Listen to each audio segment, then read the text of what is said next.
Hey there guys, and welcome to episode 1 of Building the Perfect Zerker. I plan to split these videos into parts due to length issues and how long it actually takes to create the build in the first place. So you will get to see some more progress videos as opposed to your standard showcasing at the end of the build. Thankfully, this also means more in-depth content as I have more time to explain what and why I'm doing certain actions. So if this type of progress video is more down your avenue, let me know in the comments section below. I'd like to get some good feedback on what you guys want to see, and if this ticks all the boxes, I'll continue.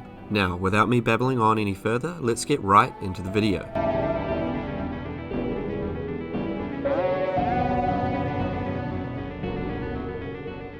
This build is a continuation on from my previous teaser episode as I hit a roadblock with my intended build from the particular video, so the transition into a 40 defense Zerker with the perks of a 42 defense Zerker is the way we'll go. We'll tackle this by firstly working towards 176 quest points for our Barrows gloves. Also, I'll explain the background on Recipe for Disaster and its hidden alterations over the past few years. What most people don't realise is that RFD has been constantly altered to prevent restricted builds and receiving adamant up to Barrows gloves, which all don't have specific requirements. Only the quests that should typically, and I put emphasis on typically, provide those levels to prevent a pure from obtaining them. And what I mean by that is the optional quest reward from Monkey Madness, Barrows Training, which prevents a pure from re-entering a patrol after the quest completion without accepting the reward, granting well-rounded combat experience including defense. Over the past few years, Jagex have notably rolled back the servers and specific accounts on a few separate occasions, in particular when they messed with the attack style. This was unique in regards to a rollback as it was actually request-based and had no interference with the live game, causing false reports on stat alterations, giving birth to yet again more overpowered reset pures having access to heavy ballista, Barrows gloves and various other pieces of equipment. Thankfully, the build I'm making required none of the human exploits discussed, and thanks to my good friend Chessbra and his vast game mechanic knowledge, this is what we've come up with.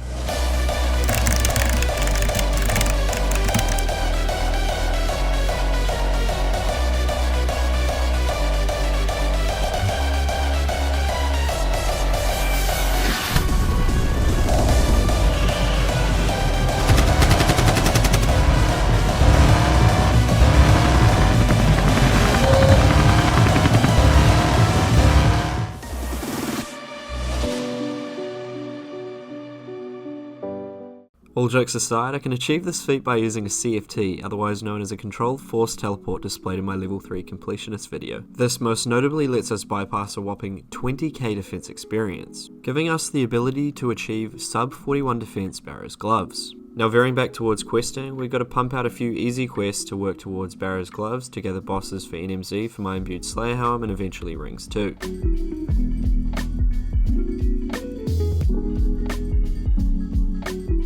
Currently working towards 100 kudos for the Fossil Island unlock. So I somehow achieved 4 finds in one inventory. Has this been buffed? Because I know that the finds have been buffed, but not the drop potential. Well, nonetheless, I'm not complaining at all.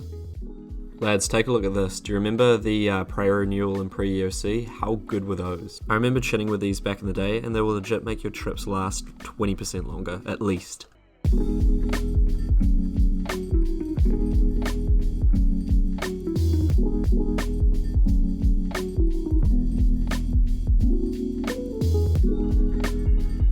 And that is one of the few quests required for Desert Treasure out of the way. From now on I am going to have to start working towards Desert Treasure because I'm going to have to start bursting for HP to verse Galvek, the boss from Dragon Slayer 2, because there's no way I'm going to kill it with low HP because I have no prayer. And I would also like to mention that is 53 thieving achieved and another one off the list. There's fire making achieved, thankfully didn't take long at all.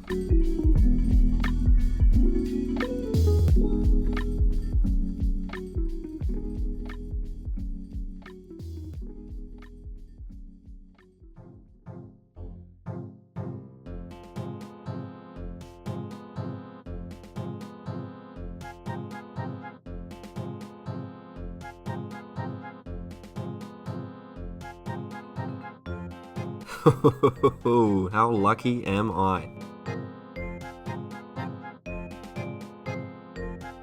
And that is Troll Stronghold complete, another one ticked off the list.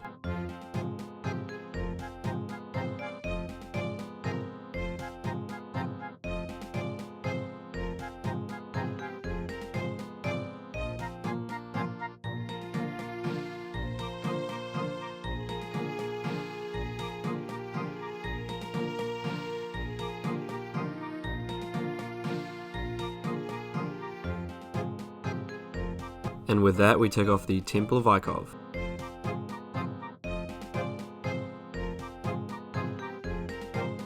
Are these slaves or employees? They can literally just walk out of the gate and run on. You know what? Legend says that this is where Paul No Life used to work before he became a full-time RuneScaper. Lads, what an absolute journey. Not only do we break out of prison multiple times, we also break somebody else out of prison by putting them in a barrel.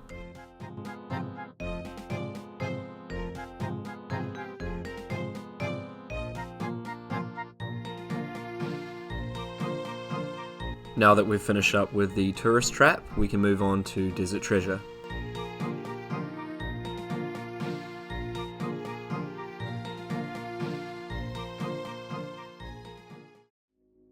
As I may have stated before, this is one of the most important quests of the account, as it does fast track our mage training, making 94 completable within a single day. A bit of interesting backstory to these mirrors were that they were of heavy interest to us in finding force teleports alongside the Zolder scope. However, unfortunately your character is stacked behind an in-game store, preventing you from implementing a controlled force teleport, crushing dreams after the POH nerf, and seemingly led to nothing.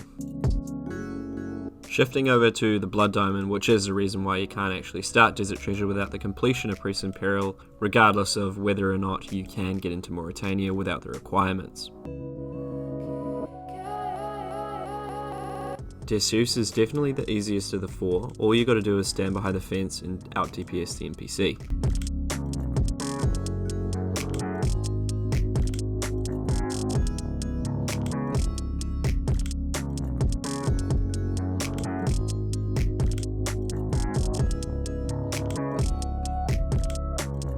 Now that's the Blood Diamond acquired, all we gotta do now is go to speak to Malak to actually receive the diamond. 1 down, 3 to go. Again, with the Smoke Diamond it's very easy, all you need is a body block from a mate, shown in the following clip. Also, a big thanks to one of my good friends Sam IRL for helping me through the quest, and I can't stress this enough guys, make it easy on yourselves. Have a mate.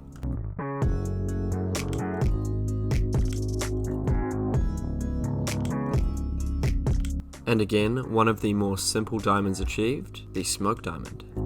Dead set, this has to be one of the most grueling aspects of the entire quest.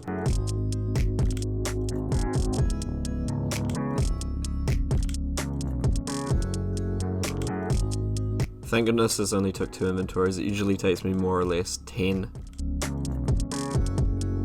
So here you can see for the Shadow Diamond, I've strategically placed Sam in a location where he can body block me so I can kill Damus without any interruption.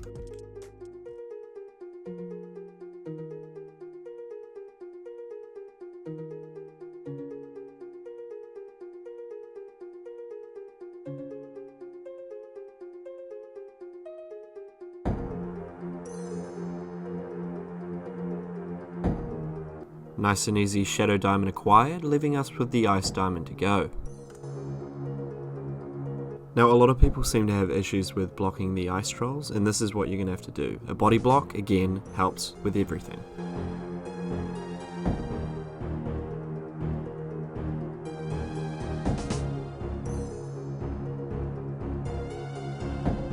Now one long trek awaits up the ice path.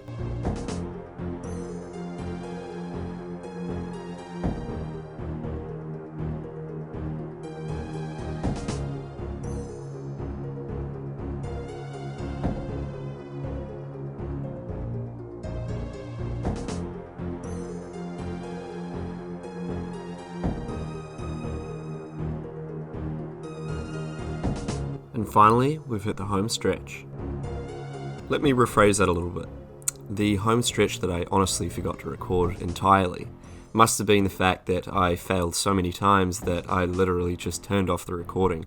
And judging by this picture taking, I definitely was out completely. Now, I'd like to thank you all for watching to the very end. This episode is a bit more relaxed than usual, which is due to the build taking so long in itself. In the next episode, you can expect heroes, legends, Barrows gloves, chinning and bursting, and the list just goes on and on and on. The great thing about this account is it just takes so long to make, but it also has so much content along the way. If you guys did enjoy this new video format and would like to see more, please consider dropping me a like and a subscription to show your support. I will also drop the Twitter links to those who've helped me out in this video, so make sure to go and check them out, including my own. And once again, thank you all for watching and have a great day.